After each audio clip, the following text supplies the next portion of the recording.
Hals und Beinbruch. Danke. Hi, Lisa. Oh, where's this? Hi. Who am I speaking to? Miroslava. Oh, Miroslava. Hello, Miroslava. I don't see you. Oh, Mary, hi. Hello, I Miroslava. don't What a believe it. pleasure. Well, what a convention. oh, this is great. Перериває на рівному звуку.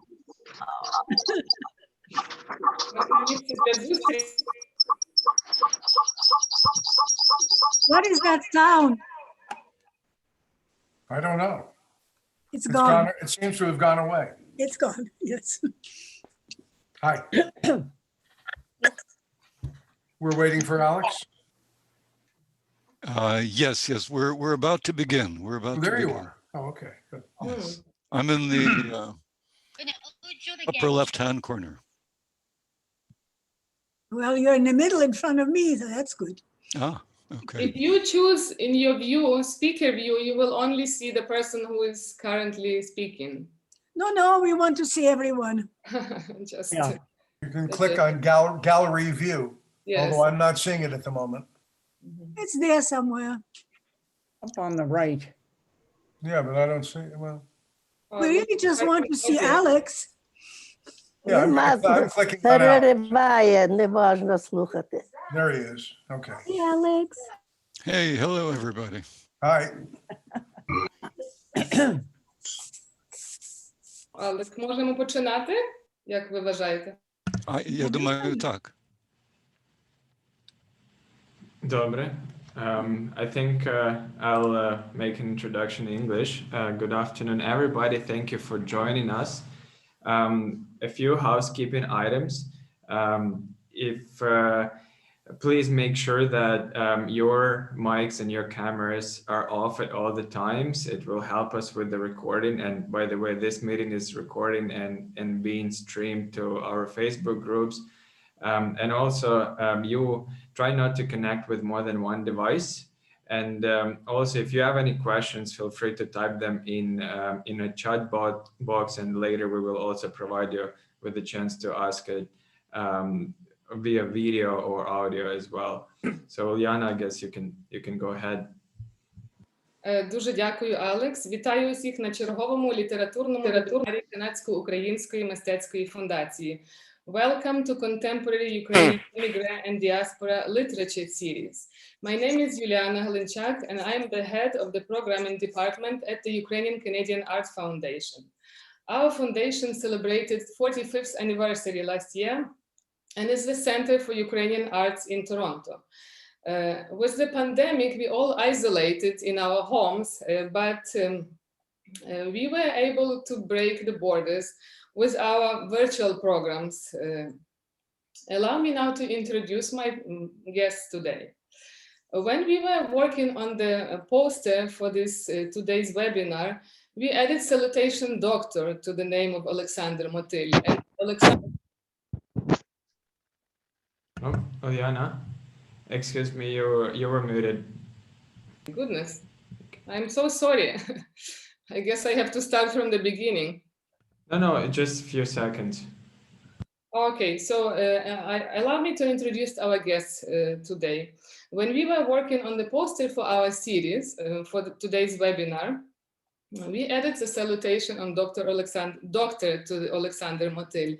And Alexander wrote me an email saying, this looks like I will be giving some kind of a lecture, not a literature reading. So we removed this salutation, but nonetheless, the author who will be reading today from his unpublished works is a multi-talented human being.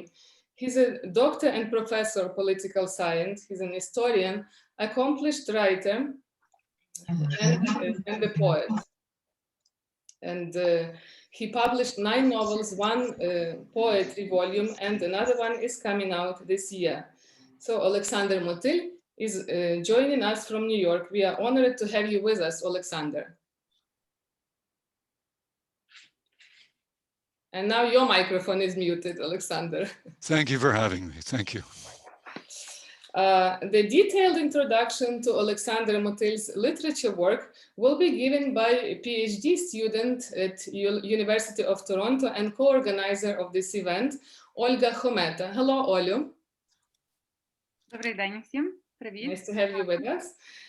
But before we begin our webinar, I would like to invite the head of the board of directors of Ukrainian Canadian Art Foundation, Yuri Klufas, for an opening word.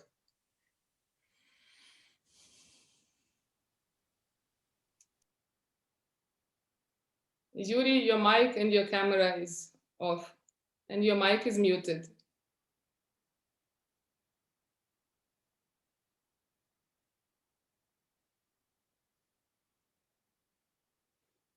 Okay, Yuri, your mic is muted. Добрий день. Welcome everybody. My apologies for the technical delay here. Дуже приємно всіх сьогодні тут вітати на нашому вебінарі Канадсько-Української мистецької фундації.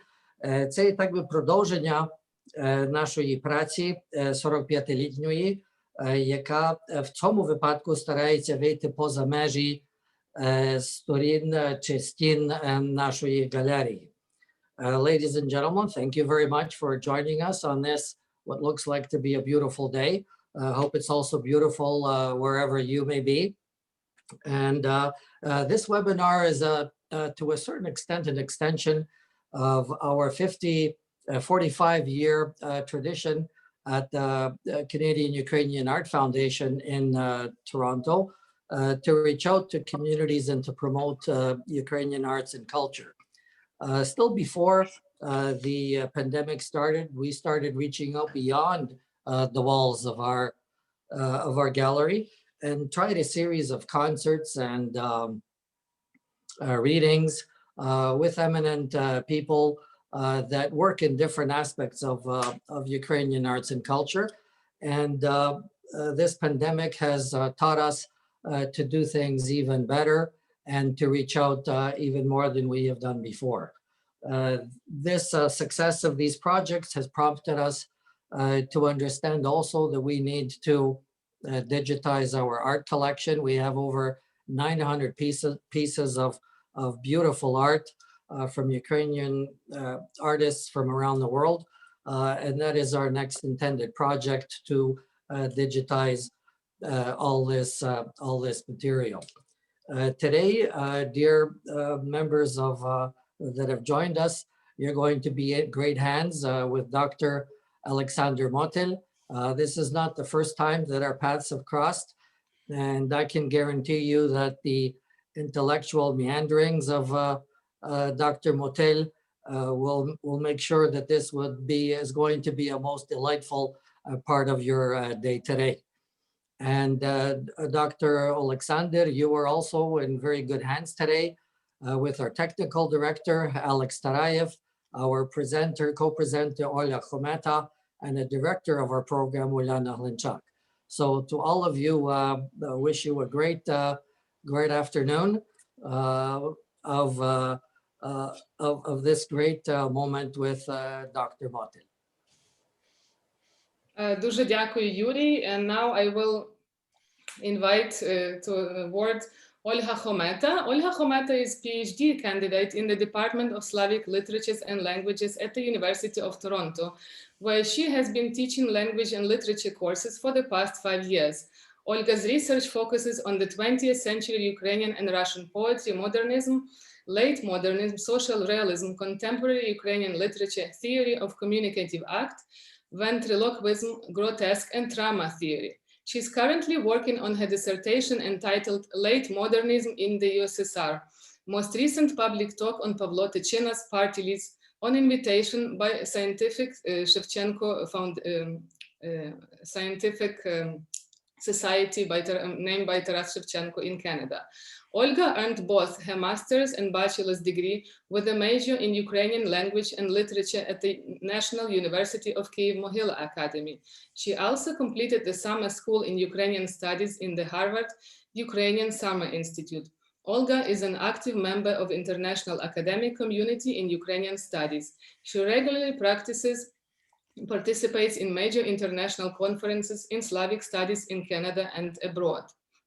Olga also works with Critica Journal and organizes cultural events in Toronto. Olga does poetry translations between English and Ukrainian and writes her own poetry in both languages.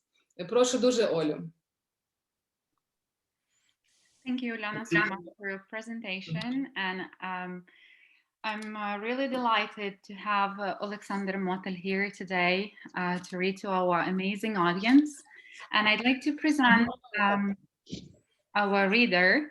Olександром Мотилем, born in 1953 in New York, is a writer, painter, and a professor.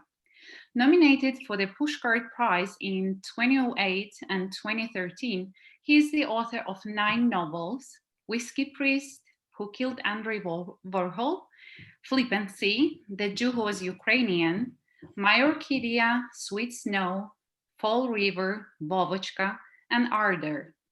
Vanishing Points is his first collection of poetry. Worries, his second poetry collection, is slated to appear in 2021. He has done performances of his fiction at the Cornelia Street Cafe and the Bowery Poetry Club in New York City. His artwork has been shown in solo and group shows in New York, Philadelphia, Westport, and Toronto, and is part of the permanent collection of the Ukrainian Museum in New York and the Ukrainian Cultural Center in Winnipeg. He teaches political science at Rutgers University in New York and is the author of 7 academic books and numerous articles. Now, Olександр Мотилем fiction is usually based on the historic documents, memoirs, and research weaved together various perspectives of his characters. In his novels, Olександр often approaches most difficult topics that concern Ukrainian history in the 20th century. His novel Sweet Snow from 2013 approaches the events of Holodomor. His next novel, Fall River, is based on the memoirs of his family. The novel offers a psychological account of cataclysmic events in Galicia during the Second World War, as well as the post-war emigration to the States. The central part of the story is narrated from the first person, Maria, who witnessed Bolshevik invasion and later the Nazis. She fled to the States on the eve of communist victory in the World War II, leaving behind her father, her friends, and all her past. Loss, death, and madness of her family members follow Maria all her life. In this novel, a person appears to be a mere prisoner of their time, helpless and powerless in the whirlwind of history, parted from beloved ones, deprived from her past, also destined to move on, to live. Some other novels elaborate on Oleksandr's academic expertise. His novel Vovochka explores a case of contemporary Russian nationalism under Putin. The novel stands out for its style. The mock correspondence between 2 Vovochkas in the manner of Gogol's Zapiski Sumashetsheва and other stories portrays a split consciousness with symptoms of megalomania and paranoia. Through this troubled consciousness and with an engaging Gogolian mockery, the novel reveals cultural and historic context that may have shaped a specific outlook behind Putin's nationalist politics that vividly resemble fascism.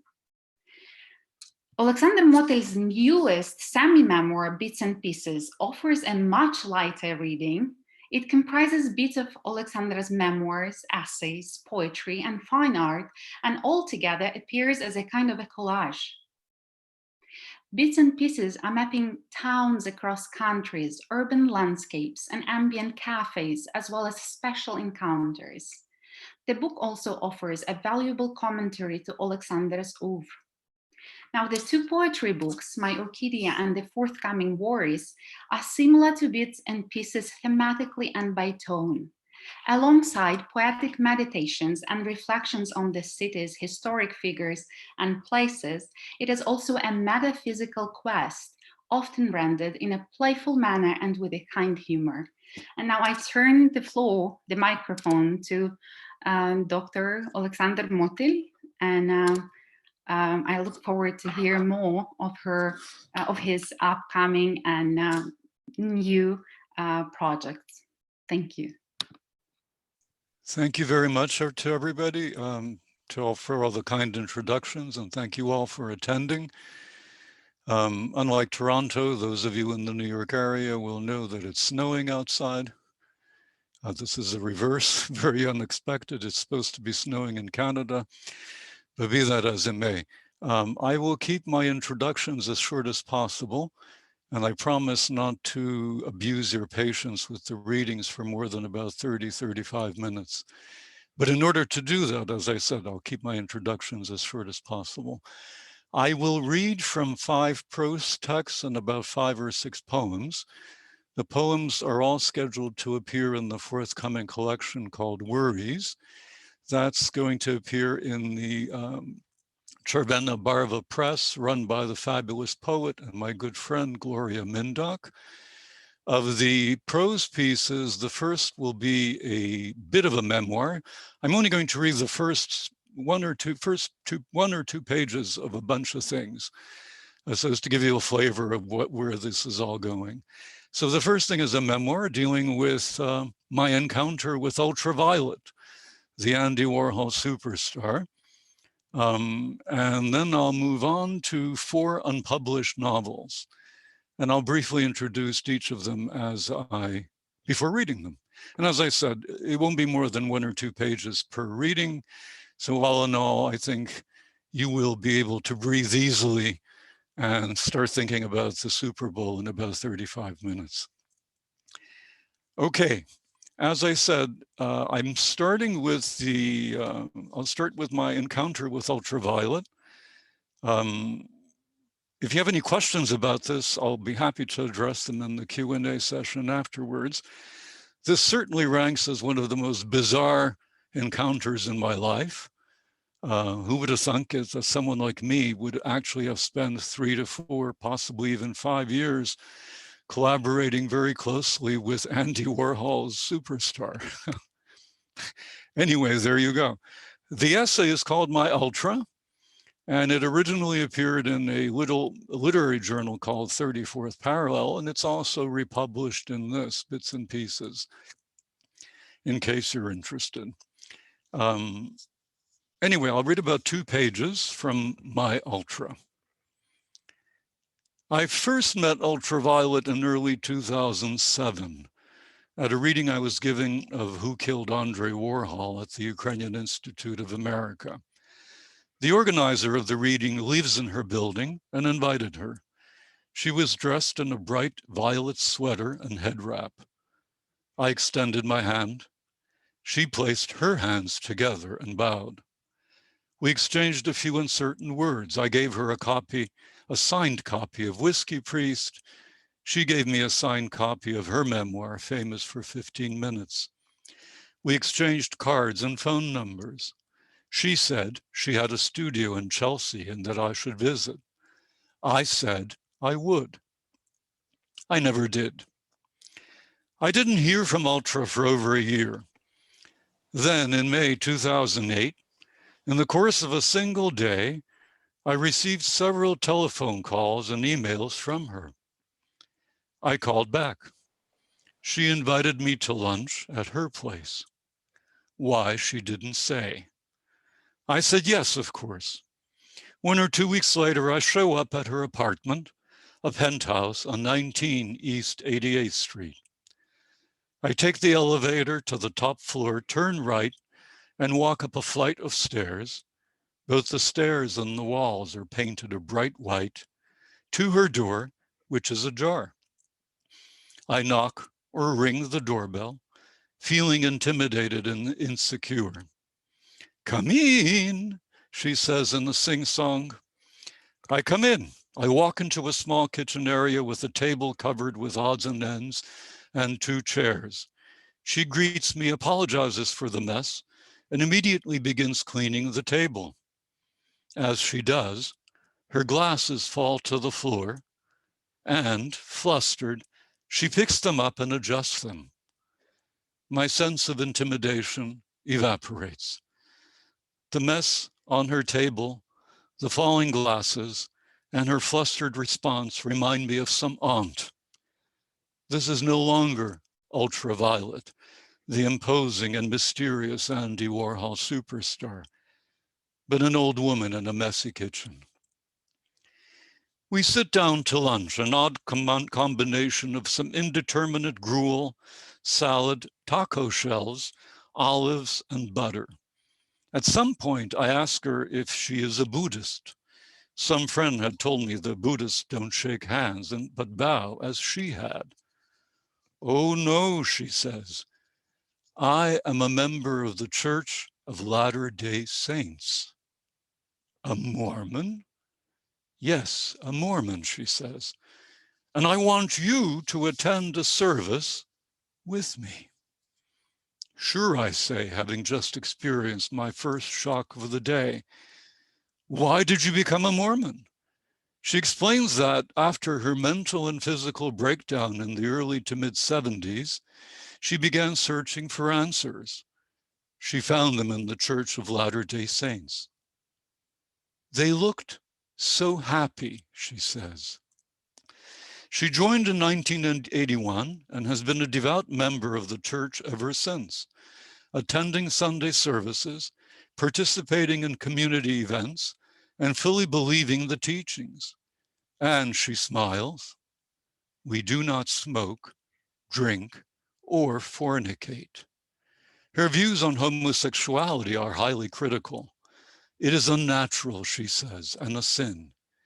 It may even be Andy Warhol's main transgression, as I later learned during our discussions.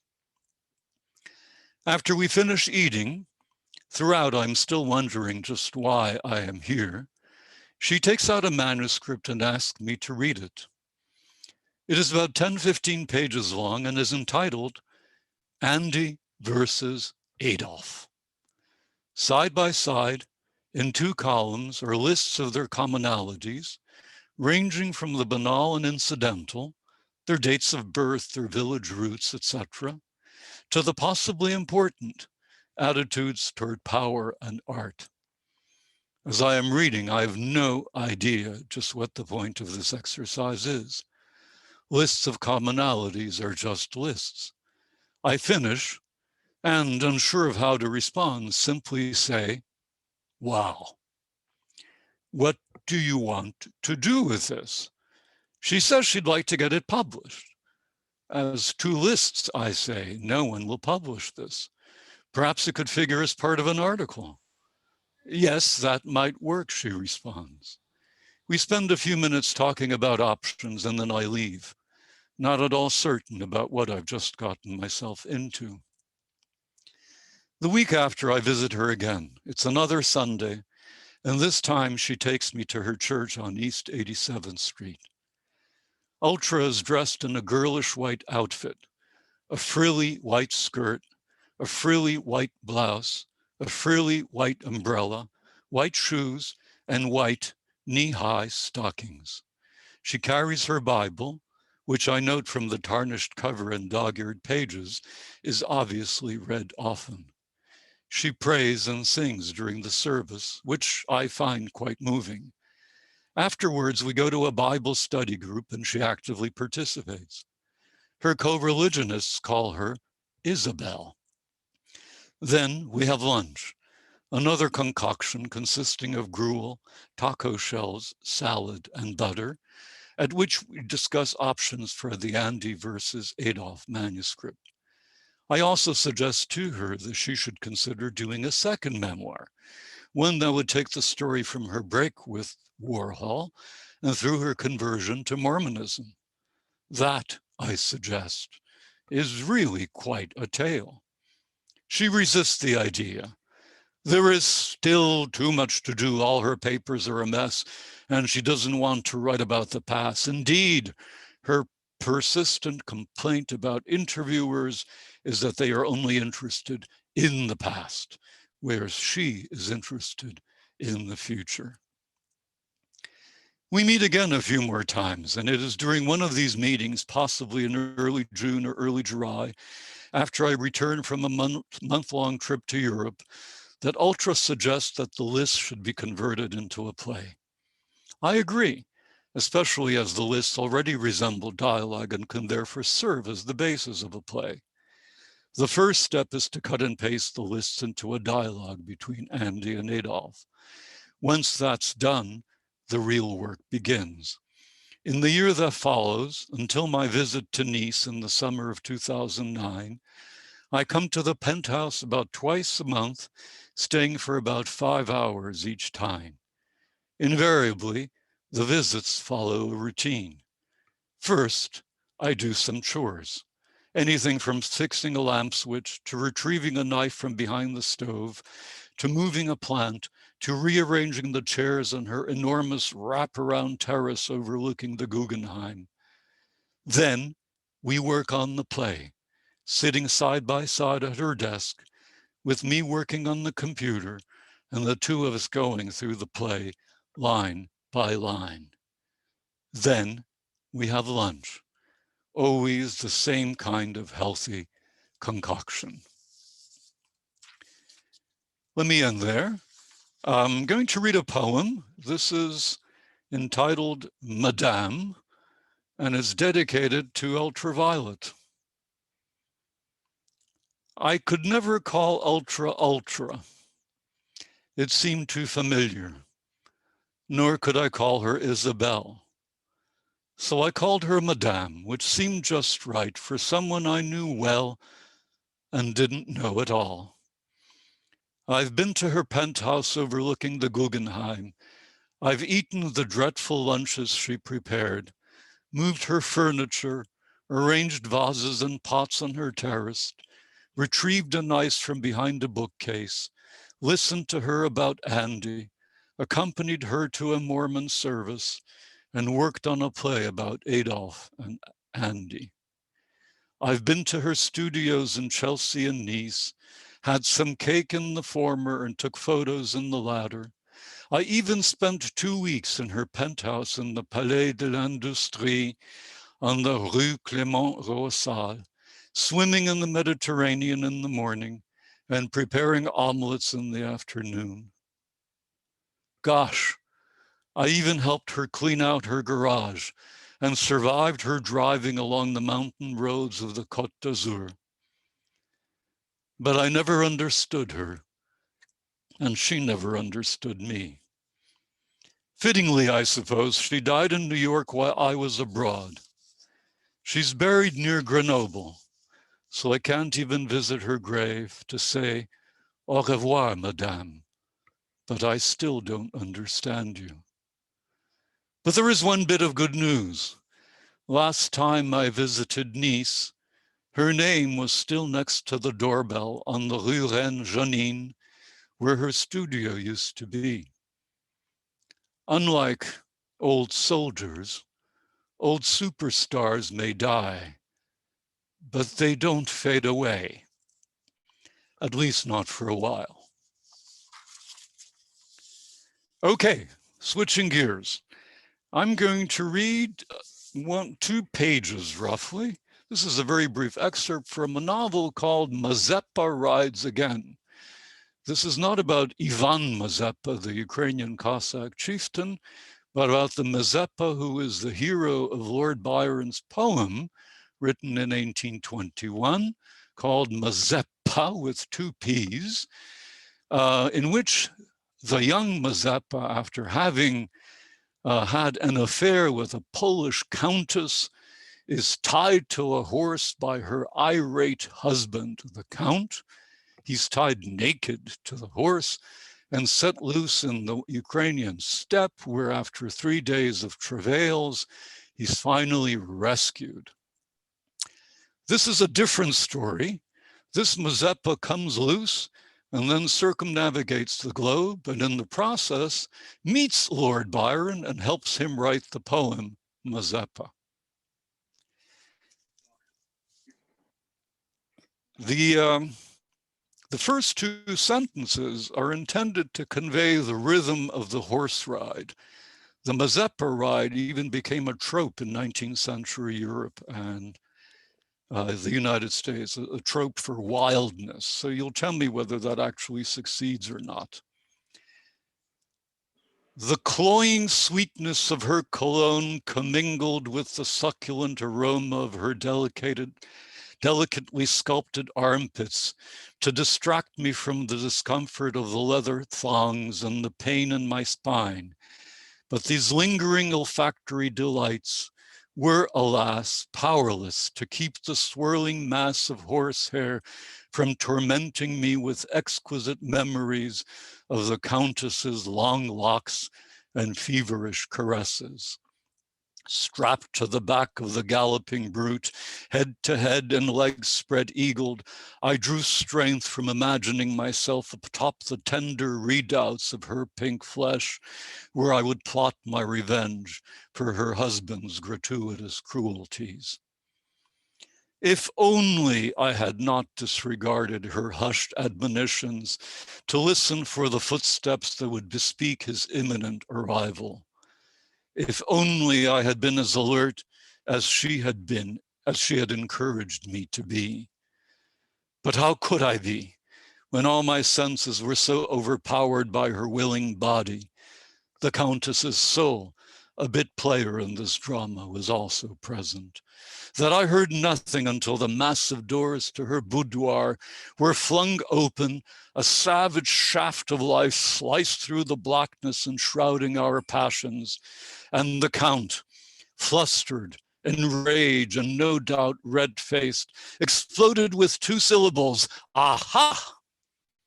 Whereupon his servants cast themselves upon me, trust me without regard for my coiffure or status, and holding me aloft in their coarse hands, conveyed me down the marble staircase and through the front gate.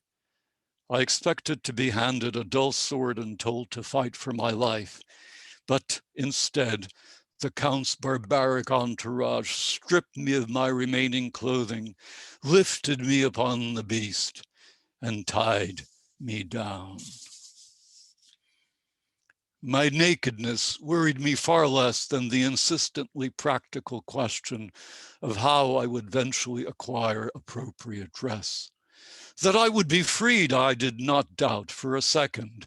Naturally, the Count thought otherwise in setting me on an endless journey through the wild Ukrainian steppe, in the hope and expectation that beasts of prey would give us chase, enervate my poor horse, and feast on our miserable carcasses. Instead of 3 days or 30, however, my punishment lasted all of 3 hours. And the worst part was the incessant sneezing induced by the steed's ticklish mane. With every stride it took, the thongs loosened, and after 1 hour, my left leg came undone. After another hour, my right leg was free. Then it was just a matter of maintaining my balance on the horse's hard spine, whilst carefully disentangling my hands and arms from the leather web. Once I was unbound, I turned over, slid into a riding position, and commanded the animal to halt. We happened to be in a meadow just west of Krakow, a place I knew well from past hunting expeditions. As I recalled, not far from here, just beyond the wood, a friend, a member of the exceedingly minor Polish nobility, had a tiny estate and a large mistress, a Tatar woman, who claimed to be his housekeeper, but who was in fact his concubine. He greeted me with mouth agape and eyes ajar, and immediately upon seeing me, ran back into the house and reemerged with a bottle of home-brewed vodka and 2 glasses. Cześć, Mazeppa, what brings you to these parts, and in this, condition? Indirection had always been a central feature of my friend's conversational style. Ciao, my dear Gombrowicz, I replied. First the vodka and some clothes, and then I shall tell you all. And indeed he does. Now another poem, and this one is called Mazeppa, with 2 P's. It's a little less lighthearted than the actual novel. Strapped to the stallion, Mazeppa moaned miserably, viewing the vultures overhead, weary of the wolves wailing in the woods, wondering why his world had disappeared, wondering why his words had withered like weeds, wondering why his wounds continued to bleed, wondering whose wish it was that he be bound to a steed. Was it Byron? Was it Peter? Did poets and tsars have the power to move stars? Or was it chance, serendipity, and the possibility of fate's being without pity for humanity? Mazeppa moaned miserably, knowing that he, like humanity, was doomed to suffer miserably. Novel number 2. This one is called Who Killed Bardagula? No question, a question mark rather, is appended to this. The section I'm going to read, it's a page and a half, pretty much is self-explanatory, but it concerns a semi-successful painter of Ukrainian background living on the Lower East Side in New York in the late 1950s, who happens to be an alcoholic and who enjoys getting drunk in the bars of the Bowery and commingling with the bums. His uncle, a man by the Bardagula, has a bar on the Bowery, which he frequents. The novel it becomes complicated. There's a death, there's a search, there's this, there's that. I won't go into that unless you ask me in the Q&A. The parts that I read are pretty much standalone and will serve as an introduction. 1 second.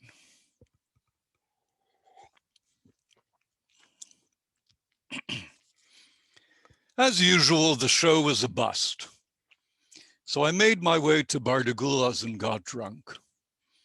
Rauschenberg had let me use a corner of his loft, and intrigued as much by the prospect of slumming as by an ardent desire to view my latest oeuvre, a few dozen strays assembled during the evening, mostly friends, or more exactly, casual acquaintances and fellow painters, a few curious self-styled art collector, one gallery owner, and some chap in a brown checkered suit who passed himself off as a critic. The friends were unfailingly polite in their restrained enthusiasm for my new paintings. Interesting was the modifier that most often tripped off their tongues. The collectors drank the cheap rotgut I had bought in bulk in Chinatown and then left, presumably to gawk at the lowlife lining the Bowery. The gallery owner grunted and feigned boredom, and the critic scribbled with a stubby pencil in a small spiral notebook, refused the wine on the grounds that clear prose required a clear head, jabbed at the canvases with a rolled up copy of the New Yorker, and pretended to examine the surface texture of the paintings. C'est la vie, I thought, as I monopolized one of the bottles. I could claim they were ignorant of real taste and had no taste. Ignorant of real art and had no taste. I could insist that the show had been poorly advertised and that next time would be different, or I could accept that my work failed to resonate with the viewing audience. I decided to elide all three possibilities by slipping out the door after two Pan Am stewardesses doffed their cerulean blue uniforms and began dancing the bossa nova. I boarded the 3rd Avenue well and headed north to my favorite bar, a simple gin joint run by a bald-headed, heavy-set Ukrainian with the obligatory thick eyebrows and gruff voice, Bardagula. Artists stayed clear of the place because it attracted a rough and tumble working class crowd that felt as much at ease with slovenly bums with stained crotches as with burned out whores with torn stockings. The absence of artistic and intellectual pretense made Bardagulas irresistible to me. Men and women came there to drink and not to pontificate, save the world, or bemoan their bad luck. They came to congregate, to be with their kind, and to celebrate their determined unwillingness to resist excessive inebriation. I remember having 6 Boilermakers that night. I don't remember when I passed out, but I do know I awoke on the pavement outside the locked door to the bar, next to a bum whose exceptionally loud snoring probably kept the thieves away and saved us from being rolled. I pushed him gently to the side, rose to my feet, brushed off the dirt, and headed home. That happened to be just around the corner on 6th Street, a narrow railroad apartment on the 3rd floor of a 5-story walk-up, situated next to a white-tiled meat processing plant imbued with the pungent odor of salt, flesh, and bleach. On most days, burly men in blood-stained aprons pushed and pulled cow carcasses along glistening black rails that hung suspended above the sidewalk. Soutine would have been in heaven here. For me, it was just a cheap rent-controlled pad with erratic central heating, a gurgling toilet, a surfeit of roaches, the occasional mouse, and a landlady, Anna, who stank of vomit and invariably left the stairs and hallways in worse condition after mopping them. I knew the show would be a bust. Small, still lives done in a Morandi-esque style could hardly be appreciated by an art world that acknowledged only abstract expressionism and regarded de Kooning and Pollock as its gods. Everyone, or at least everyone I knew, had gotten on that bandwagon, even though many did so against their will, secretly preferring to search for verities of the eternal, transitory, meretricious, and empty kind in other gardens. What choice do they have? The New York art world is monolithic, dictatorial, and unforgiving. It consists of a handful of favored sons with ostentatiously sybaritic habits and a coterie of silk-tied gentlemen with indeterminate sexual preferences who decide what may and may not be acknowledged, admired, and bought. They punish transgressions severely by banishment. Giorgio Morandi ignored their Italian counterparts and paid the price, being consigned to poverty in a minuscule room in Bologna that served as his atelier and home. I visited him several years ago and was immediately mesmerized by his quivering bottles, nervous vases, and translucent shadows, which spat in the face of the regnant monumentalism. I make no secret of his having influenced me. He gave me courage, and he helped me find a new direction for my own creative drive. If I am paying a price for my adulation of the Italian master, then so be it. Like Morandi, I paint bottles, vases, glasses, and cups. But unlike Morandi, I paint the bottles, vases, glasses, and cups that line Bardagula's bar. Some painters, such as Degas and Toulouse-Lautrec, observed humanity in taverns. Others, like Monet, observed movement and light. I observe bottles. They stand like well-disciplined soldiers in motionless rows before the tired faces that measure the meanings of their owners' lives with shot glasses. It is then, at the height of such stillness, that the bartender puts on his show. Bardagula grabs a cheap gin and pours it into a cloudy glass that may or may not have been rinsed the night before. He drops a faded olive into the crystalline fluid and hands it to a gaudy woman in a wrinkled red dress and scuffed white shoes. Or he slides a glass of foamless beer, deftly managing to avoid the drinks and change arrayed before the faithful. Or he wipes the countertop with a soiled rag he keeps next to a blackjack, baseball bat, and shotgun. As Bardagula goes through his elegant motions, my gaze remains riveted on the bottles. Their long necks, striking labels and variously colored liquid contents are more attractive than a gaggle of starlets in tight-fitting sweaters and torpedo bras.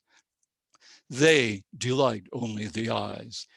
Bardagula's bottles delight the spirit as well as the eyes.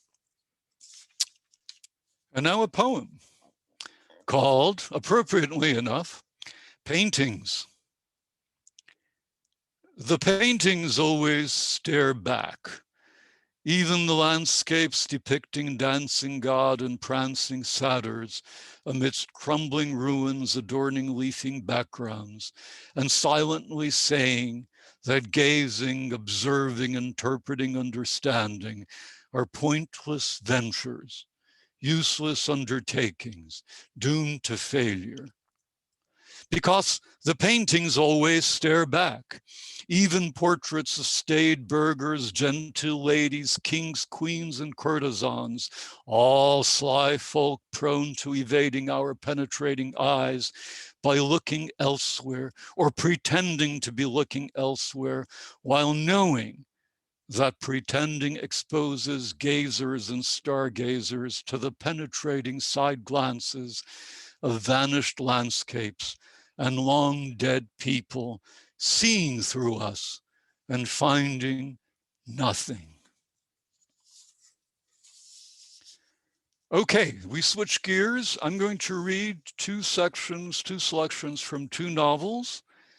One is very short, one is a little longer. And then I'll read three poems and that'll be that. This is a novel called A Russian in Berlin. And the three paragraphs I will read are self-explanatory. I'll then provide some additional commentary after I finish reading them. So in any case, A Russian from Berlin. Professor Serge Romanov arrived in West Berlin on Monday. He delivered the keynote speech at a conference commemorating the end of World War II on Tuesday. An interview, along some photographs of him, appeared in the Berliner Zeitung on Wednesday. On Thursday, all hell, a word one uses with great caution in post-war Germany, broke loose. 5 women, ranging in age from 40 to 70, accused him of having raped them 30 years ago, in the summer of 1945, when the Soviet army stormed Berlin and, not incidentally, systematically violated well over 1 million defenseless German Frauen.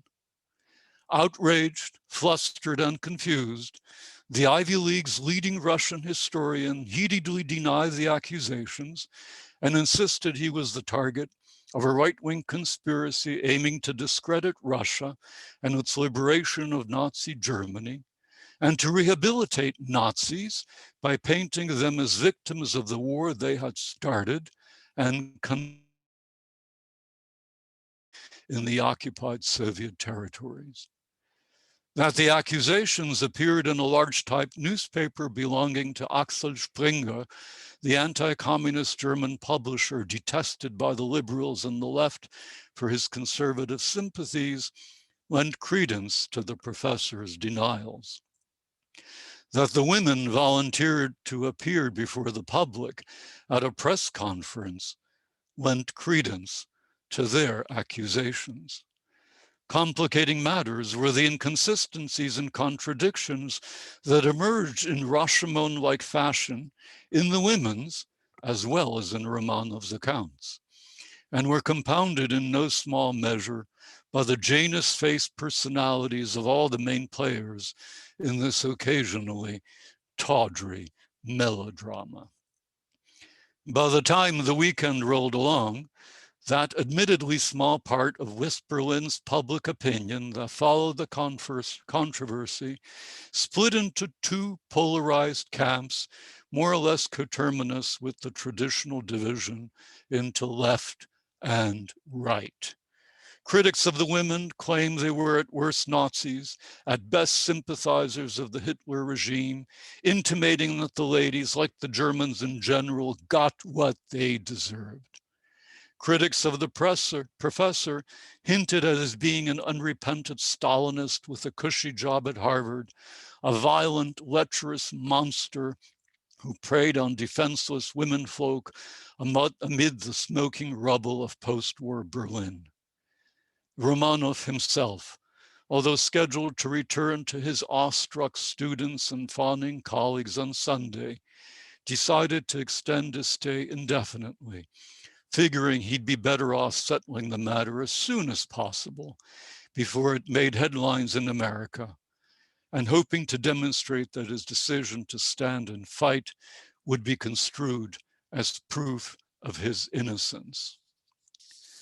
The novel continues in that vein. This is me speaking, no longer the text. And as we learn throughout the course of the novel, the women become increasingly uncertain of their testimony, just as he becomes increasingly uncertain of his initial denials. And in essence, this is a, if you will, a confrontation of imperfect memories. I won't tell you how it ends, except to say that the ending is explosive, literally. Okay, the final novel. This is another, another satire on my favorite dictator, Vladimir Putin. But he's referred to this as Petun. And let me say at the outset that any resemblance between Vladimir Petun and Vladimir Putin is purely accidental, completely unintentional. This is called Petun's Last Stand, and in homage to Graham Greene, the subheading is An Entertainment About the Fall of Russia. And it concerns an American journalist who goes to Russia, but again, the excerpt that I will read will make that pretty clear. I still can't decide what was more remarkable, to have seen Russia in ruins or to have met its former master on the Riviera. Both events were quite unexpected, at least as far as I was concerned, but not unconnected. The former made the latter possible, though serendipity made it, like so many other things in life, and in particular in my life, inevitable. The wars that devastated Vladimir Petun's miserable land also catapulted the tyrant, who had in no small measure contributed to that misery, into the warm climes of southern France. But I'm running ahead of myself, for the story of my acquaintance with Petun begins not in the lovely city of Nice and not on its bustling Promenade des Anglais, but in New York, where I live and work for a major newspaper whose name will go unmentioned. I was supposed to go to Moscow to cover a summit of major oil and gas producing nations. The former Soviet Union is my beat, and although my editor never fails to try to flatter me by paying obeisance to my expertise, he also never fails to send me on missions to obscure parts of the globe on the rationale that anyone who can make sense of the incomprehensible Russians and their incomprehensible soul can make sense of anything. And then serendipity intervened. 2 days before my planned departure for the Russian capital, Petun, claiming that the rights of Russian speakers were being violated in northeastern Estonia and invoking a doctrine that he had first formulated in his 2014 war against Ukraine, invaded the little country. Naturally, the Russians never used the word invasion.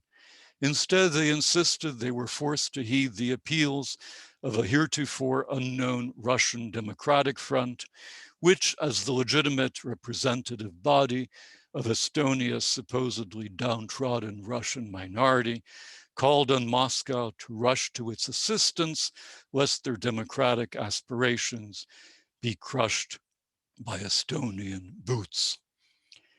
Forget Moscow, Steve, my crusty editor snarled. Go to Estonia and cover the war.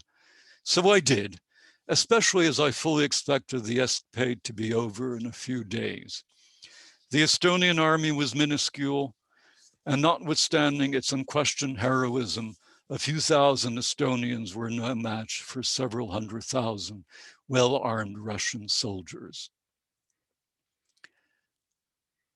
I figure that the Russians would finish occupying Tallinn airport at just about the time of my arrival. That would make for a great lead sentence, though how I'd continue the story was rather less clear, since it was perfectly possible that the Russians would keep me under lock and key in some godforsaken terminal with nothing but warm beer and stale peanuts. When I arrived in Tallinn, to my great surprise, the airport was still in Estonian hands. More than that, things were normal. There was no hint of panic, no rumors of impending Russian conquest, no preparations for evacuation. As our Estonian stringer and go-to guide, Andrus, told me on our way to the capital city, the reason was shockingly simple.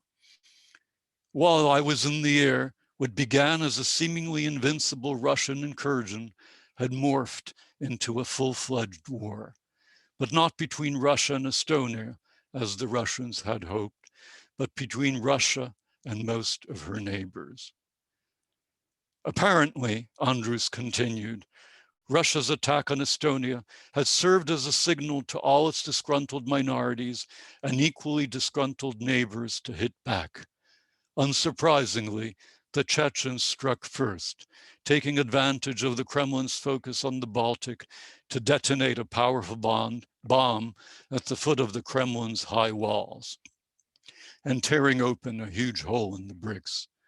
The damage could easily be repaired, but the symbolism could not be undone. If the Kremlin was vulnerable, then so too was all of Russia. Anyway, the story continues in this vein. War, civil war, terrorism breaks out, Red Square is destroyed, and then the hero of the story, the journalist, meets Petun in Nice, of all places, where he is plotting a return, and which he indeed then proceeds to execute by boarding a train in Zurich and hoping to arrive at the Finland station in St. Petersburg, following in Lenin's footsteps and hoping to have the same success. Okay, 3 short poems. I've already exceeded my welcome, but let me just continue with these. These all relate to the last year and to what plagued all of us. This first one is called Similes. In times like these, we search for supple similes. I used to say it felt like hiding in a bunker or an air raid shelter, waiting for the bombs to fall. A good friend asked what life was like in my cloistered cell. I liked that like and said I felt like monkish Merton. Another likened life to Leningrad's siege, to which I said, if fortune smiles on us, ours will last 3 months and not 3 years. Still another spoke of solitary, which made me think of Cagney's grunts in some B movie. More such likes will dawn on us in times like these, I fear. And as the dead add to the dead, we'll long for simple smiles, but settle for supple similes instead. This is called Sleep. Life used to be a scream, now it's a screen. Every day we decay, every day we speak to things, we hear voices beyond walls, we walk on eggshells, we long for life beyond pings. Like air, I am everywhere. There's too much of my body, too much of my legs, too much of my chest. My thoughts surround me heavy and sticky like jars of honey, like cans of chili. It's the end of the world. Armageddon, the apocalypse, the decline of the West, the war of the worlds. As oceans rise, as culture decays, as cities collapse, may it rain for 40 days, but not for 40 nights. At night, we refuse to weep. At night, we defiantly sleep. And the final poem called Refrains, and this is dedicated to 2020, the year. And think of it as a kind of conversation with a lot of repetition. It was a strange year, yes, a strange year, a strange year, a very strange year. It still is an endless year. It still is an endless year. It still is an endless year. It still is an endless year. We hid like rats, more like bats. We ate like cats, but not on mats. Remember March, we feared to touch. Remember April, we were the center, the epicenter. Oh yes, the epicenter of the world, yes, of the world, of the universe, yes, of the universe. What a time that was. Oh, what time was that? The numbers climbed. Oh, yes, they climbed inexorably. Oh, inevitably, unstoppably. Oh, tragically. Was it scores? Was it hundreds? Was it thousands? Was it millions? We stopped counting. We stopped. We hid and hid. We foraged and ate like cats and rats and bats, but not on mats. No, not on mats, definitely not on mats. And then came summer, oh yes, summer, and heat and sweat, oh yes, the sweat, stuck to masks, oh yes, the masked our breath, oh yes, our breath. We breathed like rats, like bats and cats, gulping for air, grasping for straws. When it looked, oh illusion, when it looked, oh delusion, when it looked, oh confusion, like life was life like life. But then came fall, yes, then came fall, and leaves fell, and we fell, and winter too, yes, winter too. We hid and hid like rats, and bats and cats, terrified, yes, terrified, very terrified, yes, very terrified. Until one day, what day? Until one day, what day? Until one day, what day? Well, here we are. But where are we? Well, here we are. Oh, yes, I see. Well, here we are. Oh, no, I see. Swimming swimmingly in a sea of normalcy that is no normalcy. Swimming, oh, yes, swimming. Swimming, oh, yes, swimming. Wearing mask, fetchingly, shaking elbows, achingly, flying like birds, more like bats, eating like kings, more like rats, sleeping like queens, more like cats, on mats, no, not on mats. Oh, please, on mats. No, not on mats. Oh, please, on mats. Definitely not on mats. Thank you. I overdid my welcome. That was 45 minutes and I promised you 40. But in any case, thank you for your patience. Thank you for still being here. Anyway, if you have any questions or comments, I believe we have a few minutes. Дуже дякую, пане Мотиль. Thank you very much. It's a real treat to hear author reading his own work, and even more so from the unpublished work. And we're still waiting for that day, the day when we will be able to live normal life, as in your poem. We have actually a couple of questions in the chat, but I would like to let our audience know that we welcome English and Ukrainian questions and comments. So I will start from the beginning. Larry Gertner, hello, Alex. Whatever became of the play? And I presume it's the play you mentioned you were working on with Ultra. Yes, Adolf versus Andy. Well, we worked on it very intensely when I spent 2 weeks in Nice. We spent some 5 hours a day, every day for 14 days. And then we came back to New York and we continued working on it. And then it was actually staged. It was a staged reading with real actors and a director in the Symphony Space Theater on West 95th Street and Broadway. So, you know, real theater, real production. And I believe a number of the people in attendance today were actually in attendance there as well. And I recall distinctly when the play ended, you know, there was a momentary silence and then a very faint applauding. And the comment that I heard from embarrassed smiles was, well, it's interesting. Anyway, the play was a disaster, in a word. And we pursued it a bit afterwards, and then we didn't pursue it, and then Ultra passed away, sad to say. But it was a disaster because it was a push me, pull you combination of authors. I had in mind something that was very different from what she had in mind. And every time I made changes, she unmade them. Every time she made changes in the text, I unmade them, or at least I tried to unmake them. That was a little more complicated since what this was in the final analysis, her text. So the final text was this kind of weird combination of very different views and perspectives, and the result was something that really didn't quite hang together. And I think the response of the audience was what the play deserved. But it was an experience. It was quite an experience nonetheless. I actually have it on DVD. So at some point, if and when the pandemic lifts, I may be able to show it to people if I ever do a broader celebration of Ultraviolet's life.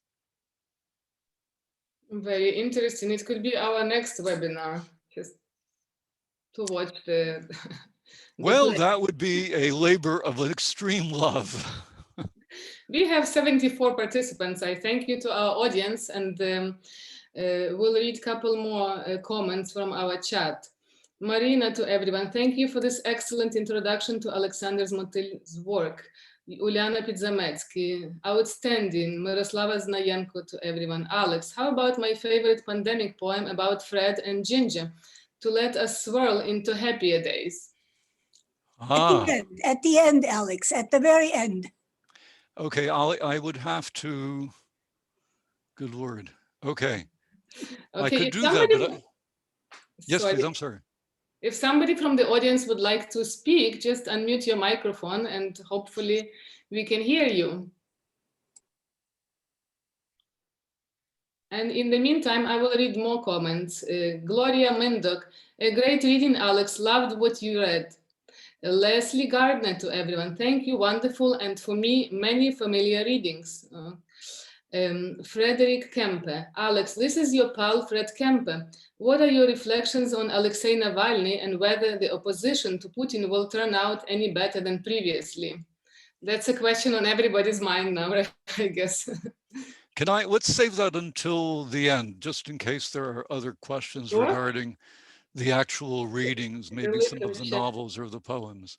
Maria Shuvalova is writing, thank you for wonderful reading. Maria, to everyone, Maria, sorry.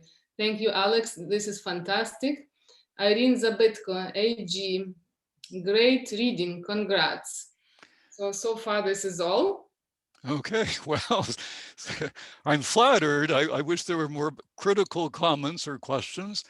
Why don't I do the following? Well, in that case, why don't I talk about Navalny, although this isn't quite the topic, but if you're interested, you know, as I've been saying for about the last 10 or 15 years, I believe that Vladimir Putin's regime is actually quite weak. This is despite the fact that very many people believe he's strong. I believe fundamentally that he's weak.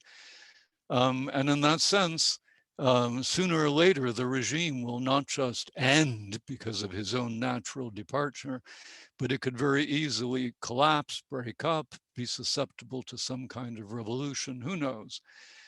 So given that framework, given my own views of these things, Navalny is just adding a few more straws to the poor camel's back. Now, whether Navalny will prove to be the straw that breaks the camel's back, I don't know, but we are far closer to the camel's back being broken today than we were, say, 10 years ago when I started making my predictions about Putin. So how's that for an answer? Great answer. And I believe Olga Khometa has a question for you. Yes, please. Thanks so much for this very interesting, well, a chance to see what you're currently working on. This is very, very valuable. I have actually a few questions, but I'll start with the most important one to me personally. So you are writing, you've been writing a lot about very, well, most traumatic experiences of Ukrainian people. And also you write about Putin, who is currently the greatest enemy of Ukrainians. And I wonder what motivates your writing about such difficult things. And I believe it takes some distance for some, like, it requires some distance to write about things, those kind of things, difficult, traumatic, and those that makes us, well, angry.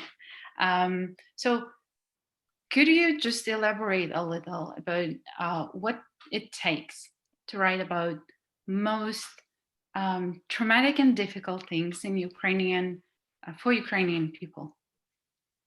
Well, as you know, there is a lot of scholarship that's been written and many journalistic accounts that have been written about these traumatic instances, whether it's the Holodomor or various kinds of massacres instituted by the Soviets or the Nazis or others. The same, of course, is true for the Holocaust and other places and other traumatic events. Scholarship and journalism, however, they have their limitations. You can only say what's actually there in front of you. You can only explore certain things based on evidence. And the beauty of literature or poetry is that you can make things up and that you can explore emotions, feelings, and things and actual events from the perspective of someone who knows something about these events, but who isn't, but of course, was never there. I never experienced the famine. I never experienced the repressions. I was never in the Gulag. So for me to reimagine what it was like, I mean, in some ways, again, I need to know something about the historical events, but more than that, I need to use my imagination. And the imagination enables you to put yourself in the position of these people, enables you to explore aspects of these phenomena that an academic can't. Right? You're bound by the evidence, you're bound by the style. In literature, anything literally goes. I can, through the persons that I concoct, through the heroes or anti-heroes, I can be present in Ukraine or Russia or Germany during World War II. I can do that, but I can't do that in a historical account. And I certainly can't do it in an eyewitness account because I wasn't there.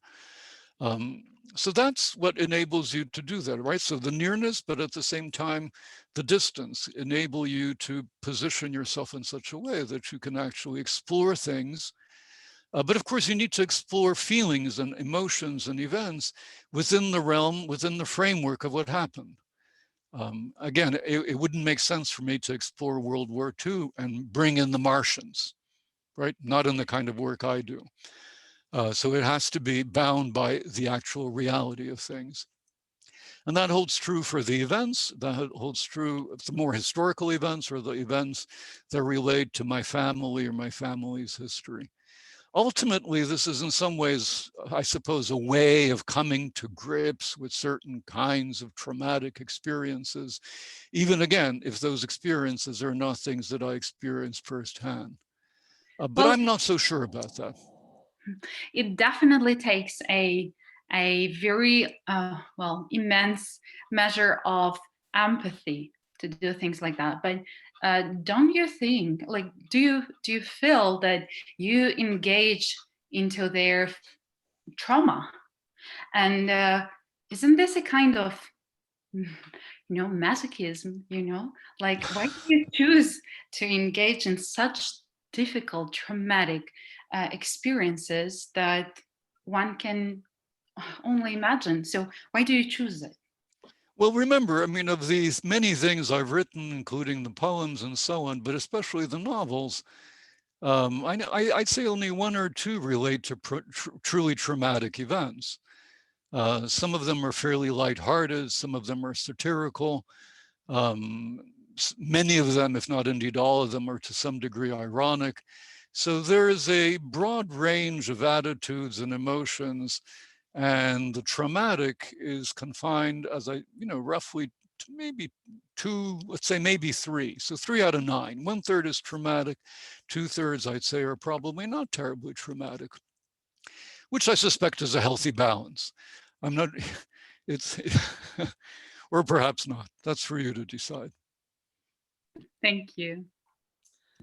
And also we are grateful that we have this, your work on Holodomor and other heavy topics in English. So broader audience can find out about what happened there. Right. Remember, I've done, again, in terms of the true trauma, I have, together with colleagues, we've compiled a collection of documents on the Holodomor, which is exclusively historical, called the Holodomor Reader. That was done with Bogdan Klid. And then with Ksenia Kebuzinski of the University of Toronto, she and I collected similar kinds of documents on the so-called Great West Ukrainian Prison Massacre of 1941. So I've had more than my share of the real trauma, but both of those traumas actually figure in the novels, right? So, but the novels treat them differently. Again, they enable me to deal with the same issues, but from a different point of view. And perhaps maybe there's some kind of therapy involved in that. I don't know. I mean, I don't think of it in those terms, but what do I know? Thank you, Olga and Alexander. Let's go back to questions. Ksenia Kebuzinski is writing, Alex, you mentioned some of the works are unpublished, for example, Mazepa novel. Any hopes of finding a publisher?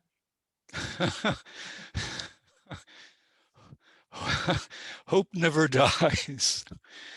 That novel was written some 4 years ago, and it's been distributed by, I have an agent in London who loves the novel, has not lost faith. I haven't lost faith, but, occasionally that faith is a bit shaken. 4 years are 4 years. And my hope is, contra spem spero, I hope against hope, that sooner or later there will be a publisher for that particular novel. It's a tough time. I mean, that's kind of the objective explanation. Publishing houses aren't doing all that well. There is a pandemic. I mean, all sorts of factors come together. People aren't reading all that much. But that said, again, I remain hopeful.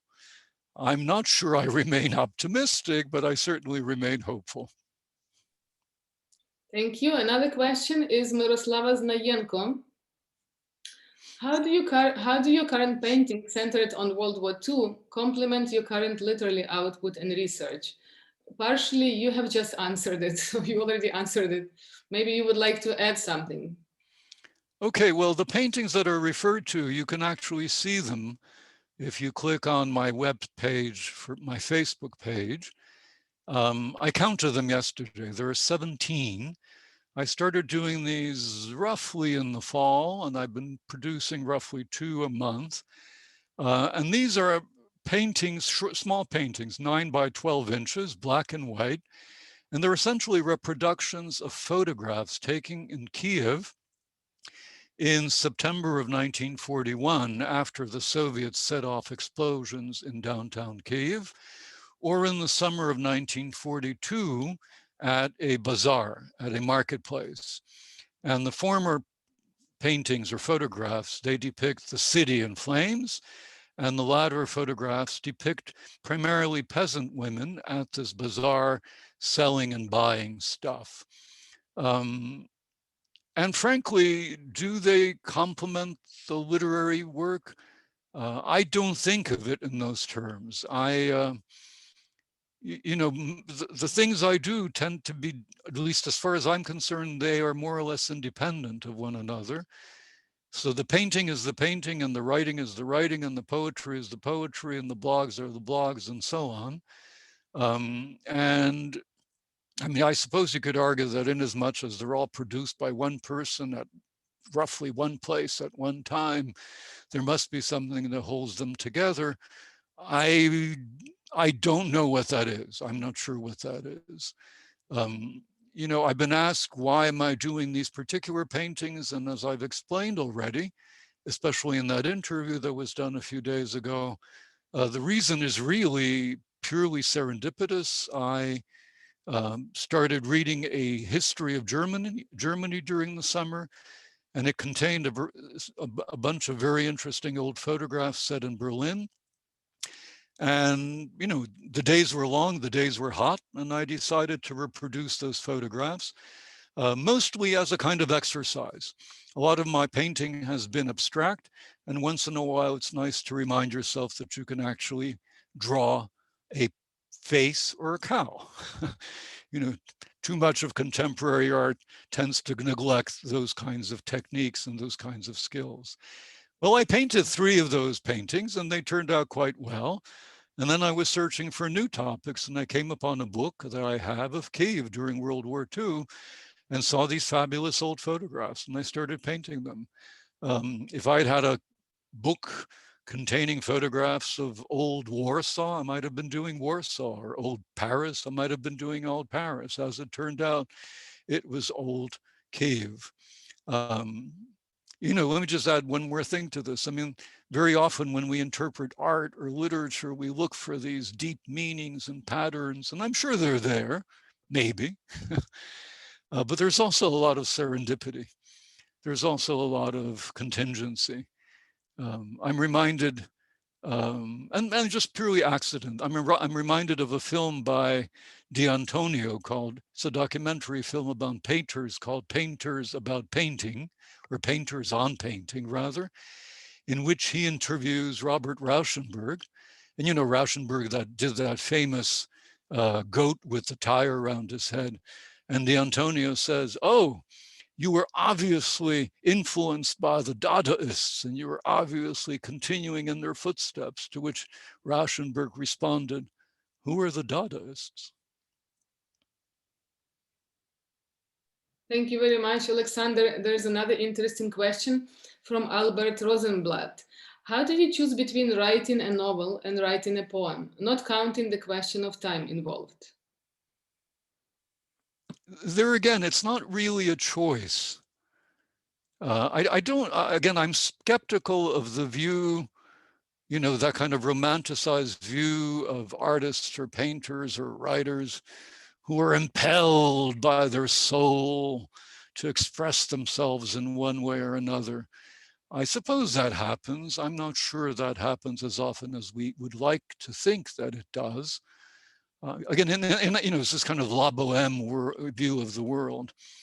In my particular case, and I think it's been the case certainly amongst the many artists or writers that I know, it's as often serendipity. And again, it's a word I use in my poems. It's a use I often, and I use in my own writing. It's as often serendipity as it is choice. It's not that one is confronted with a menu and says, aha, today from 2 to 4, I will write the poem. And then from 4 to 6, I will paint a painting. And then from 6 to 8, I will do a novel. It's rather that you're walking along the street and suddenly something strikes you. It's that simple. Something strikes you. And sometimes it's a topic for an academic book. Sometimes it's a topic for a novel. Sometimes it's a topic for a poem. Sometimes it's a topic for a painting or a drawing. And then again, in my case, I say 90% of the time it's that. And only 10% of the time is it really some kind of deep choice, or alternatively, some kind of impulsion, you know, a need that I have to express my soul. Stuff just happens. And then we respond. Or not. Thank you, Alexander. There's another question from Halia Kuchmi. Great reading, dear old friend. What keeps you going during the surreal and solitary time? Well,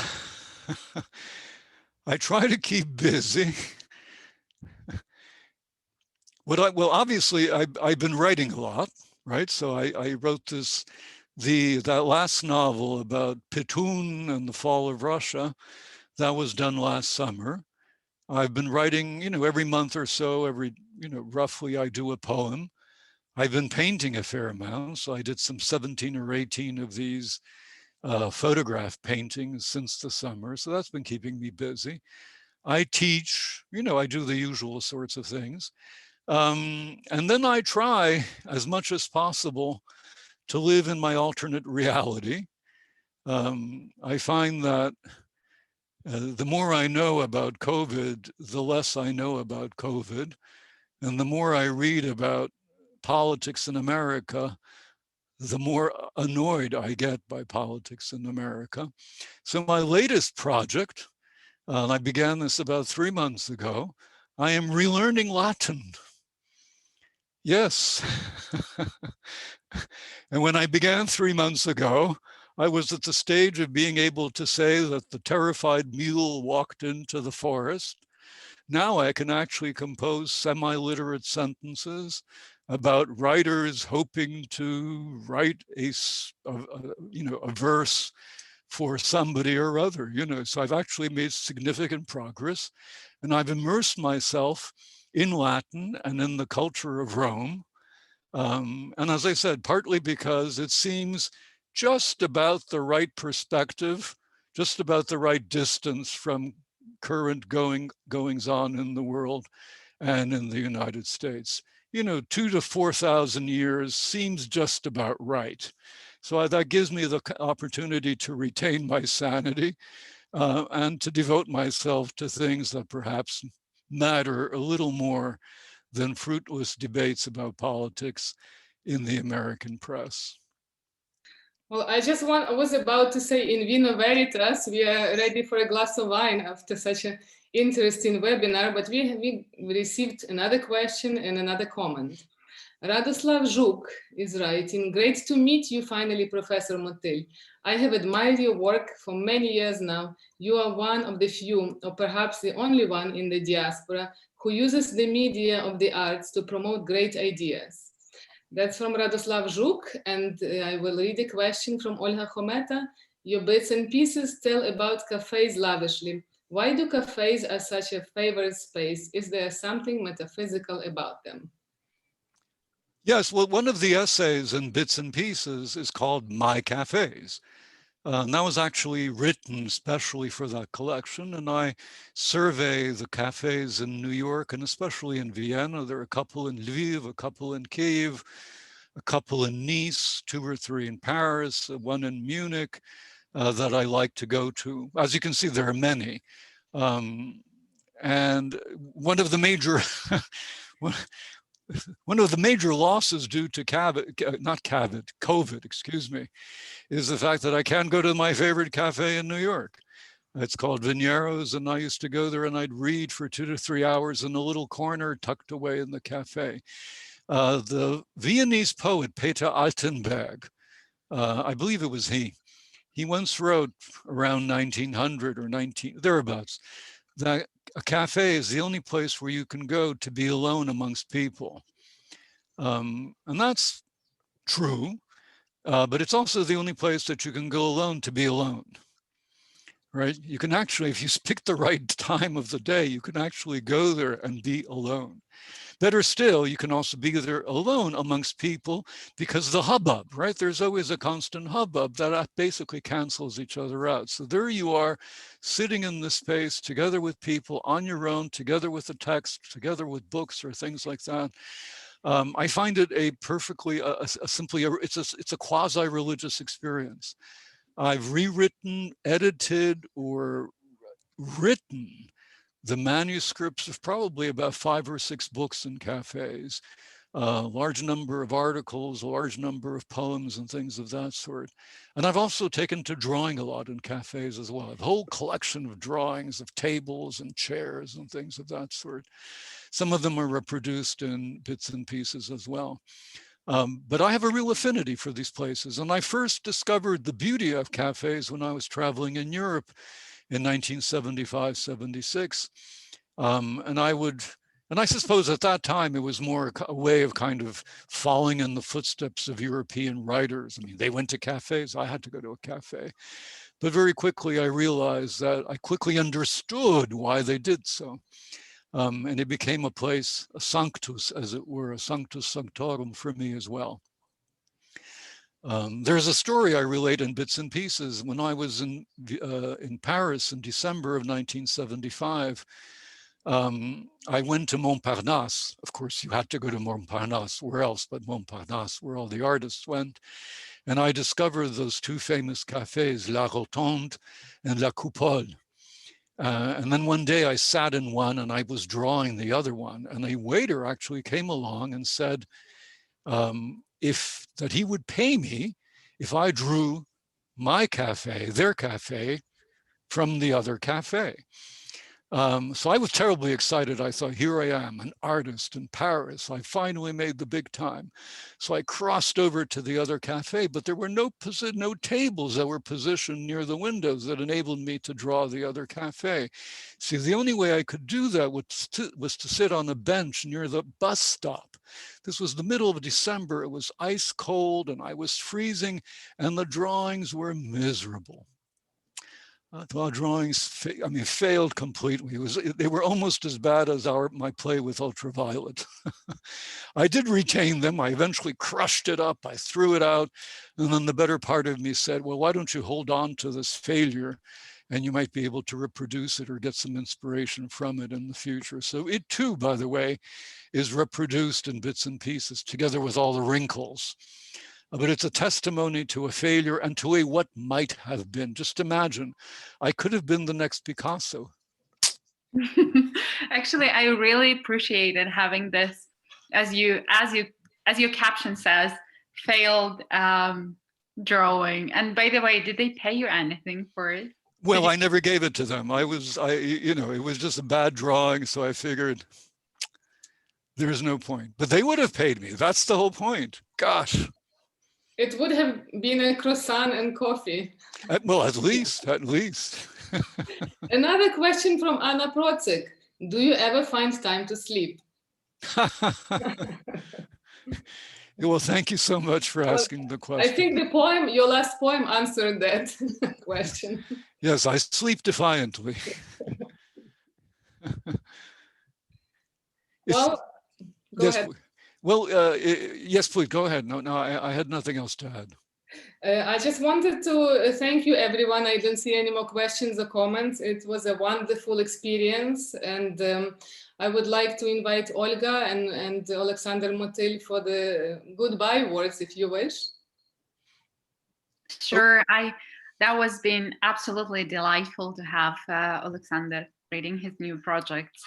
And I also would like to know to our amazing and such a rich audience today that our next reading will be with another New Yorker, Василь Махно, on the 7th of March. And I really hope we'll meet many of you there again. Thank you so much. Well, I guess I get the final word. Well, thank you very much. Your patience is outstanding and it should have been rewarded. Instead, you got 10 extra minutes of my reading. But I do, again, I do appreciate your attendance and I trust and hope we'll meet in the future. There was a request for one poem called Dancing. Why don't I try to call it up on the share screen? If I lose you, then c'est la vie, but with a little luck, I won't. So please bear with me for exactly 20 seconds and I'll try to call it up.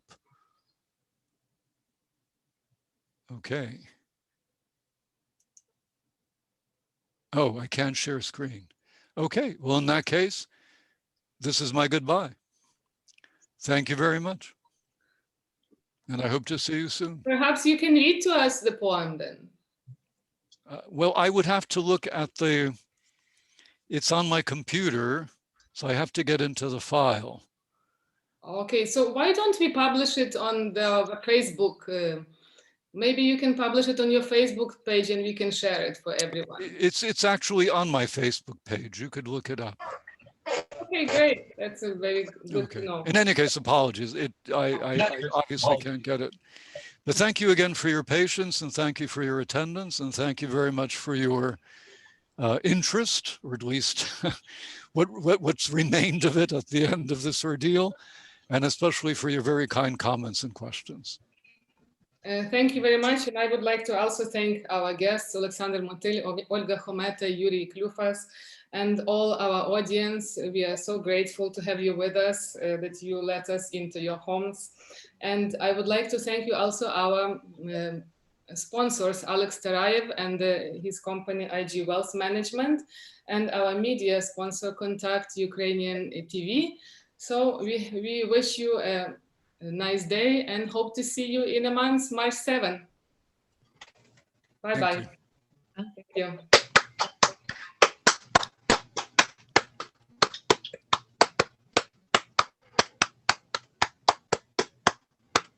Thank you.